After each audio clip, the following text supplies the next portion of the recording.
I started writing plays. And my then girlfriend, now Mrs., got pregnant. And so I dropped out of school so that I could kind of be a breadwinner of sort, and so that she can continue school. And so I started washing cars with this brother in Nashville named Alvin. And so I would wash cars, and then Alvin and I put on this show in Nashville at this place called War Memorial. And it was a show that I wrote called Streets Paved with Black Folk. And the Tennessean, they did a review on it, and it was long Black folks, blah, blah, blah, blah. Anyway, the review started out that way because the show was like 3.5 hours long. We had never run through it. And if I could just take a second, one of the funniest things, I was in the show because the lead dropped out at some point. So I ended up being the lead, and it was a huge place. And so we were wearing these wireless mics, right? And so in one scene, I had to tussle with this guy. And then in the next scene, I had this monologue. So after the tussle, I'm doing the monologue, and I didn't know what it was. And I just heard,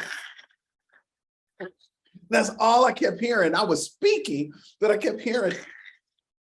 Then I finally realized that during the tussle, my wireless mic had fallen off, and it was dragging across the floor while I was walking back and forth. So it was making that sound. Oh my God.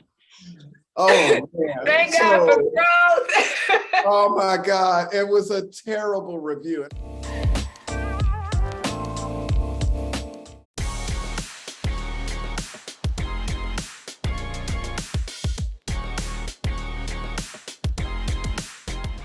Hey everybody, I'm back with another episode of So What Success Stories. And today I have another special guest, my friend, Ekundayo Bandele. I had to practice that last name. I had to practice. So Ekundayo is the founder and CEO of Hattie Lou Theater here in Memphis. Ekundayo and I met several years ago, and I was thinking about it, Ekundayo. I can't remember where we met. You were just one of those names. Everybody knows Ekundayo, whether you know him or not, you know his name and you know his work. And I do remember reaching out to you. I was like, let's go to lunch. And we went to lunch, and I'm like, oh God, I love this man. I love this story. I love this journey. And of course, I've been to Hattie Lou, and I've been to several plays at Hattie Lou. And I admire and respect you so much. Thank you. I do, for the work that you've done, for the accomplishments that you've made, what you've brought to this community, and for the entertainment, for the pure entertainment. It's been amazing. So I can't wait to share your story. So Ekundayo, tell us a little bit about yourself. Hey. Oh, okay. First off, thank you so much, Summer. I mean, you're right. That first meeting that we had, we just connected. We immediately started admiring one another and the changes that we're making in the community. And I appreciate you giving me this opportunity, to be on this wonderful, wonderful broadcast. I really appreciate it. So, yeah, I was born in Brooklyn, Fort Greene, Brooklyn, New York. And my parents always say that I'm mixed, right? Because my dad is from Memphis, Tennessee, and my mom is from Jackson, Mississippi. So I say I'm half Tennessean, half Mississippian. So, this is my mix. And so, my parents moved up there in the 60s, and I was born in the 70s. You know what? I was born in 71. I'm 51 years old. So, I rep my age. I love it. That's right. And so the only child, my father returned to Memphis after, a while. So only child of a mother who worked, a number of jobs, to give me the opportunities, especially the cultural opportunities that a lot of kids in my neighborhood, did not have. It wasn't open to them. And I think that actually translates into me being a servant leader, right now. But I was always artistic. I always loved the aesthetics of things, what made something beautiful. I was always attracted to beautiful things, and beauty to me wasn't necessarily defined as, oh, what everybody else saw. You know what, better yet, not what was beautiful, but what was interesting. I was Yeah. always interested in what was interesting. I remember back in the breakdance time, I was a breakdancer, but we would have these objects and we would spin them. And, every kid had his favorite spinning object. And we would see, we would put them up against each other and see whose object would spin the longest. And my object was a pecan. And I would spin that pecan and it would beat, pennies and all and bottle caps and all of that. And I found beauty in that pecan, right? And so I was one of those kids who always found things to be very interesting. I'm a writer at heart, and I remember the first thing that I wrote was it was a book on barn owls. I think it was like a 6th grade project. And we only had to write a paper, but I wrote a book and I drew Of pictures. course. So I say all of that to say that I've always been artistic. And my entry into creative writing was Native Son by Richard Wright. And actually, I read it throughout my Spanish 2 class. Miss McDonald gave me a D. No, she gave me a C because at least I showed up. I showed up at every class, but I wasn't paying attention because I always was reading that book. Then I was a rapper. My rapping name was K Kid Chillin'. And, that's in that whole LL Cool J. Yeah, I already know. You know what I mean? And so fast forward, I always thought I was going to be a great novelist. That was my goal. And I got a bad grade on a paper that I wrote, but the professor really took pity on me, Professor James Birdsong at Tennessee State. That's where I started in the late 80s, early 90s. I only went for like a year and a semester. I don't think I was present that second semester, so we just wiped that one out. But, he gave me this little thick book called 5 Black Plays. And he said I should consider playwriting. I still don't know why. I still don't know what he saw in my paper, right? I had seen some plays when I was, a kid. I remember I sprained my ankle going to see a play. I guess I was like 4 or 5 years old and I tripped down the damn stairs. Remember that? I remember that. I mean, it's coming back. And I'll tell you later why all this stuff is coming back. I'm working on a journal website. But at any rate, I started writing plays. And my then girlfriend, now Mrs., got pregnant. And so I dropped out of school so that I could kind of be a breadwinner of sort, and so that she can continue school. And so I started washing cars with this brother in Nashville named Alvin. And so I would wash cars, and then Alvin and I put on this show in Nashville at this place called War Memorial. And it was a show that I wrote called Streets Paved with Black Folk. And the Tennessean, they did a review on it, and it was long Black folks, blah, blah, blah, blah. Anyway, the review started out that way because the show was like 3.5 hours long. We had never run through it. And if I could just take a second, one of the funniest things, I was in the show because the lead dropped out at some point. So I ended up being the lead, and it was a huge place. And so we were wearing these wireless mics, right? And so in one scene, I had to tussle with this guy. And then in the next scene, I had this monologue. So after the tussle, I'm doing the monologue, and I didn't know what it was. And I just heard, that's all I kept hearing. I was speaking, but I kept hearing. Then I finally realized that during the tussle, my wireless mic had fallen off and it was dragging across the floor while I was walking back and forth. So it was making that sound. Oh my God. Oh man. Thank God for growth. Oh my God. It was a terrible review. And I think I got that somewhere. I need to find that thing. But moved to Memphis because my father was there. I had a number of uncles and aunts there. I really hadn't connected much with my family in Jackson, Mississippi. I knew my mom's peeps, right? But I knew my father's peeps a little bit better. So I moved to Memphis with wife and daughter, number one. I have two. And so I continued to produce plays independently, renting spaces. I rented the Little Theater in Lemoyne. The Brooks Museum of Art has that little like video media room downstairs. I rented that. I rented Southwest Community College. I rented the Little Theater. It's no longer standing. It used to be over there by the by the Board of Education. So I washed cars and I did plays, and then I added another one on it. I was producing spoken word events. And it was at a spoken word event where I met this guy named Michael DeCatani. He was coming. The event was called The Speakeasy. And he had seen some of my plays, and he asked me if I wanted to open up a theater, that Memphis needed a Black theater. And I was like, if you help me, he had all this money and all these contacts. And so that was the summer of 2005. I decided to do it in the winter of 2005. And I was trying to come up with a name for it. I know I'm being loquacious, so shut me up. No, I'm loving the story. All right. So, was trying to come up with a name for it. And of course, you go to the usual suspects. You go to the Hansberry Theater. You go to the Wilson Theater.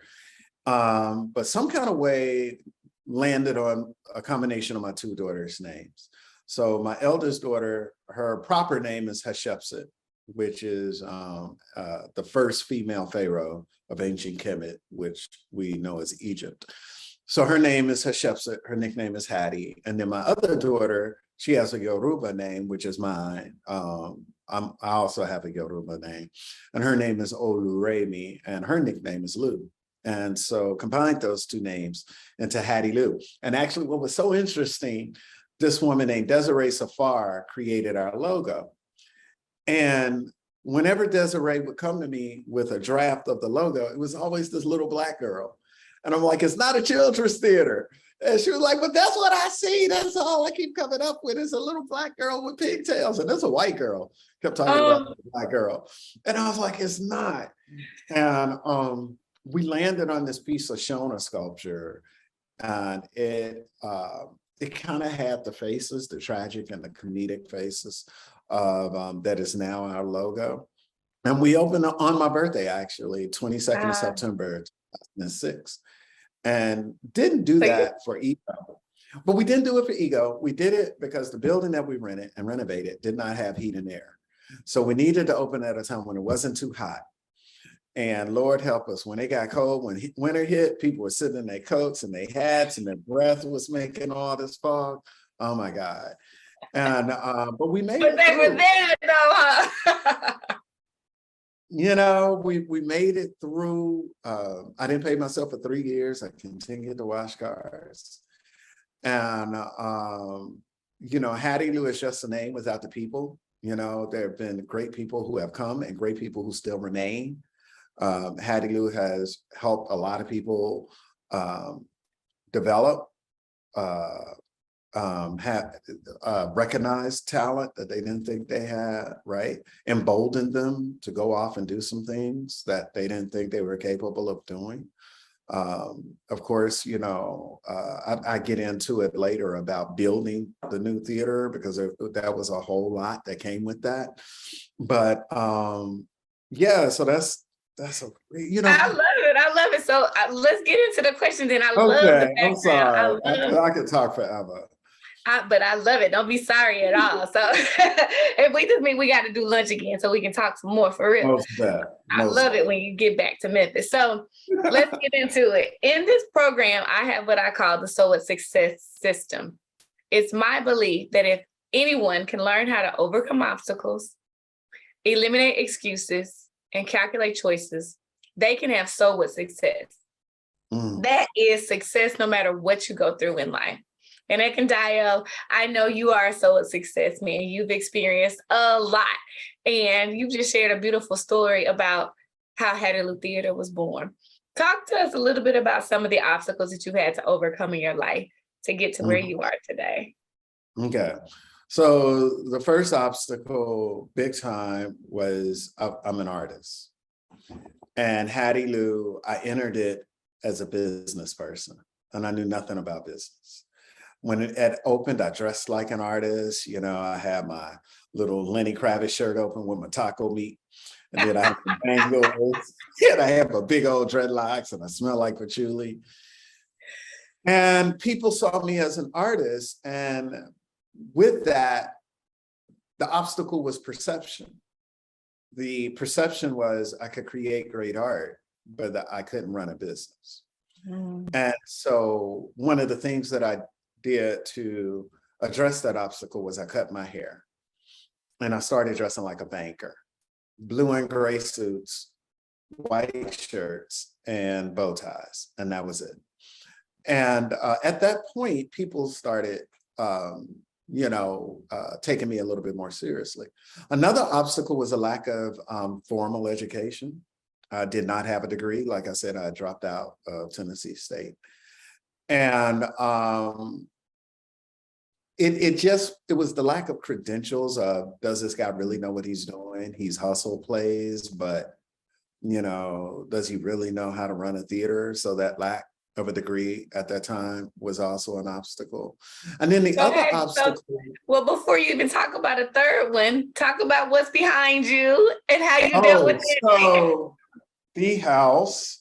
So I am a junior theater major at Morehouse College, and I'm in my dorm apartment right now, Mays Hall, which is in the middle of the campus. And this actually is more of a bucket list thing than something I need. Everybody, even when I was applying, to provost, and everybody was like, why are you coming to college? You don't need a degree. And there are three reasons that I'm coming. I'm here at the house, and I will say I'm going to hold those in abeyance, mainly because I'm launching a website in the next couple of weeks, titled Ekundayo Bandele. It's ekundayobandele.com, and the tagline is a 50-year-old CEO's journey to and through the house. I will say that definitely a bucket list. I could have gone anywhere in the country with my credentials and my experience, and there was nowhere else that I would go besides Morehouse. Nowhere. It's a magical place, and it deserves the reputation that it has. I've been here now.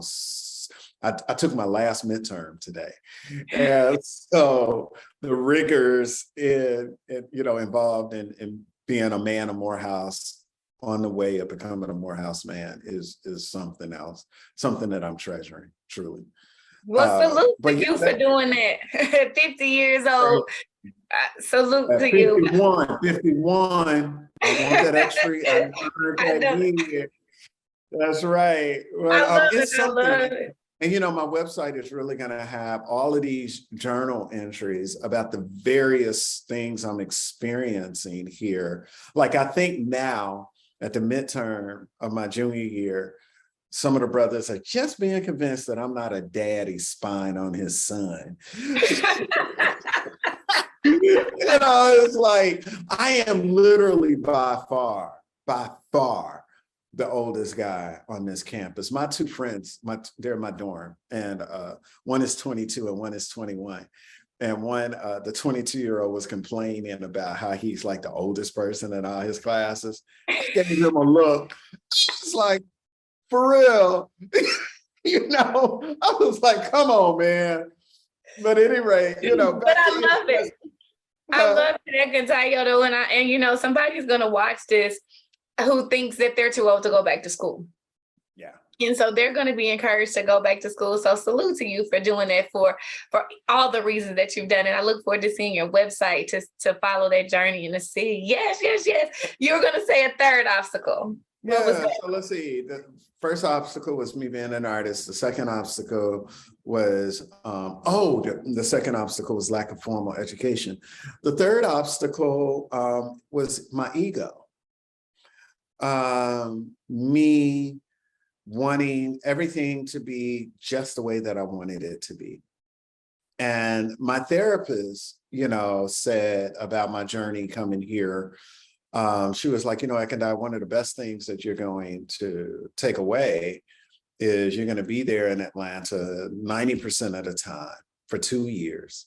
Then you're going to come back and you're going to realize that the world continued without you, which means you can now choose the things you want to do. You don't have to be like Atlas with the whole globe on your neck. You can say, these are my strengths. I can trust these people, and I can give more of myself to other strengths.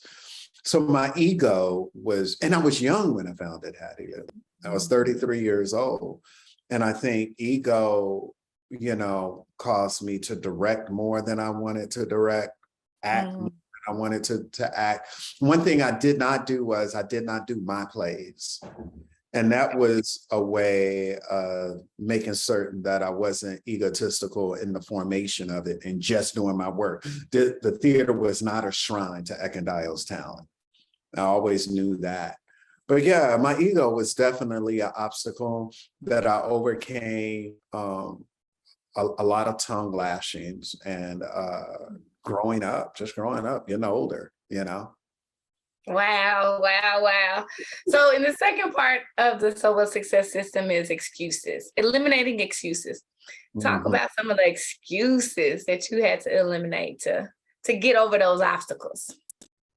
Well, I think the biggest excuse I had to get over was I didn't have enough time, all right? Because I had a family, was running a theater, and then as the theater aged, I started getting on boards, and these were, some large boards. Well, not large, but they were very influential boards. And all of those things were important. Of course, family was most important. But how could I give time to family? How could I give time to Hattie Lou? How could I give time to the boards that I was serving on? Because I wasn't one of those board members that just didn't show up to pay this money and that was it, right? And I worked out a whole lot. So I've always been a disciplined person, but I really had to exercise my discipline. Another excuse that I had to get over was history. And here's what I mean by that. There haven't been a lot of fiscally stable Black arts organizations in Memphis. And the history would say that Hattie Lou was just going to be another USTA. Here's what I mean by that. A USTA is that, personal organization that says, I used to sing. I used to write books. I used to do this. And so it was like, how can Hattie Lou not be a USTA? But the history in Memphis, when it comes to Black arts organizations, was it could have been an out for failure. I could have used that as an excuse for Hattie Lou not to work. I could have come back and said, well, nothing here works. And so the excuse of a lack of financial support or not getting the financial support that, my white counterparts got, which is still something that happened. The excuse of so-called white supremacy. I actually don't use the term white supremacy because whenever we use that term, white supremacy, we are talking about oppression, right? We're talking about the negativity built in within our community. So I kind of use white savagery because the results of supremacy can be savage. And so I could have used that as an excuse, right?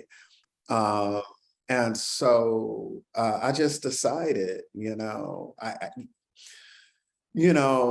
I couldn't use any of that. And I had to determine that Hattie Lou would succeed, regardless of history, regardless of, inequitable funding, regardless of savage actions that constantly tried to destroy Black infrastructure whether it's in the nonprofit sector, the business sector, education, it doesn't matter. You know, the savage actions are always attacking Black infrastructure, not just in Memphis, but across our country. Sure.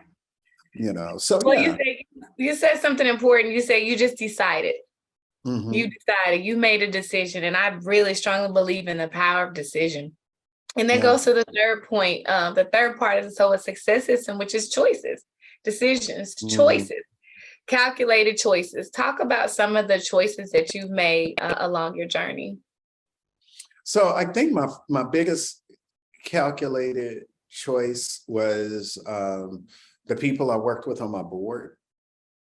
I definitely needed individuals who would argue with me.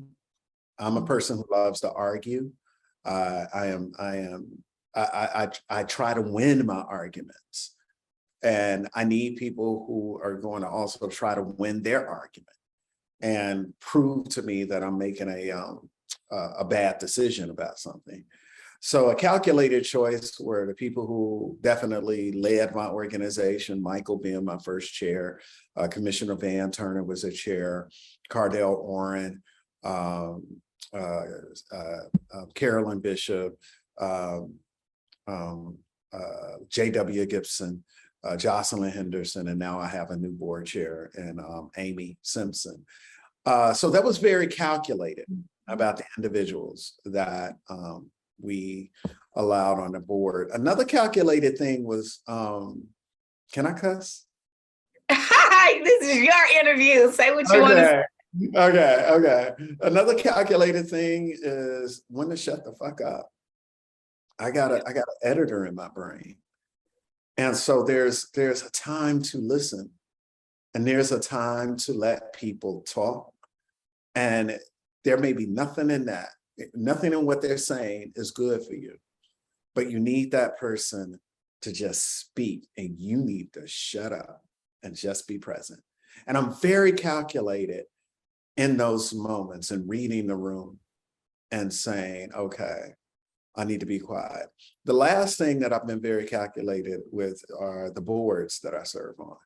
I don't have a lot of time, right? And so if I'm on a board, it's for a reason. It isn't just because I believe in the mission of that organization. That board is also going to serve my own mission. I agree. You know, and so, yeah, so good leadership, you know, shutting the fuck up, and public service. No, I love it. I love it. And those are powerful, and I can relate to all of them. I can relate to each of them, and I'll even speak to shutting up because I'm a speaker. That's what I do. And like you said, you like to argue. I'm like, I like to argue too. I like to be right. But it's great when you do have those people who push back, and not just for the sake of pushing back, but for the sake of progress and doing the right thing.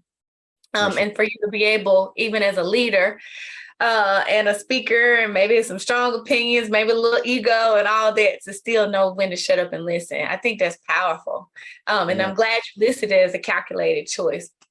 Well, Ekundayo, you have definitely demonstrated you know how to overcome obstacles, eliminate excuses, and calculate choices so that you can be super successful, because you are highly respected in this community. And so is Hattie Lou Theater and the work that you do there. So you know about what success. What though is your personal definition of success? Okay, so I'm a writer. I'm a storyteller. I'm gonna tell you not a super short, but a lot shorter than what I've been doing. So here's my definition of success. I'm at an event, and this person comes up, and they're like, I'm at an event that happens kind of, periodically. And I'm an introvert, so I don't typically go all the time to these things. And this guy comes up to me and he says, Ekundayo, man, wish we could see you more. You don't come to these things. We need to see you more often. And I was like, did you hear about that new program we launched? It was like, oh yeah. Did you hear about that grant we got? Yeah. Did you hear about that play that we produced that our people talking about? Yeah. I was like, you see me all the time. That's success. Success isn't seeing me. Success isn't even hearing my name. Success is impact. You know, the big thing about Morehouse is we say we are being prepared for leadership and service. And the big thing is service, right? How can you be a servant leader? And a servant leader isn't the person that puts him or herself on the billboard, you know, even though I've been on billboards, but it wasn't for Hattie. You know, so that success to me is impact. And even I was in an interview with a large national foundation, and they asked me, what is success for Hattie? And I said, it's not a larger budget, it's more impact. More impact. And you know what? And I love it because my parallel to that is success for me is significance. Is doing things that are significant, and it's changed. So I love it. I love it. All right, one last question for you.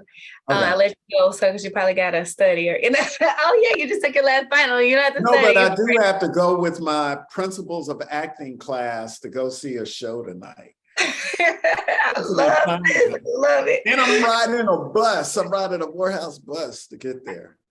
Ekundayo the student. I love it. I love it. One last piece of advice, or one last question, and it is, what is one last piece of advice that you would leave for someone who's watching this and they want to be successful too, but they run into obstacles? What's one thing that you would say to them? Argue what you think you know. Argue against it. You think you know something, yeah, argue against it. I love it. I love it. And argue against what you think you know. I think that's great advice for anybody who wants to do anything, right? Yeah, anybody who wants to do anything. That is powerful. Thank you so much, Ekundayo. You are. I wish you would stay around, but it's 22nd. My birthday is the first day of fall. I wish you would hang around a little longer. But I get to see you. I'm not your cousin. I get to see the real Summer. I love it. I love it. I was going to say happy belated birthday, happy belated anniversary. And thank you so much again for your time and for your service, your servant leadership to this community. And congratulations in advance on this degree that you're about to get and becoming a Morehouse man. Ain't no joke. I'm earning it. You are earning it. I love it. I love it. I'll see you when you get back to Memphis. Take care, Summer.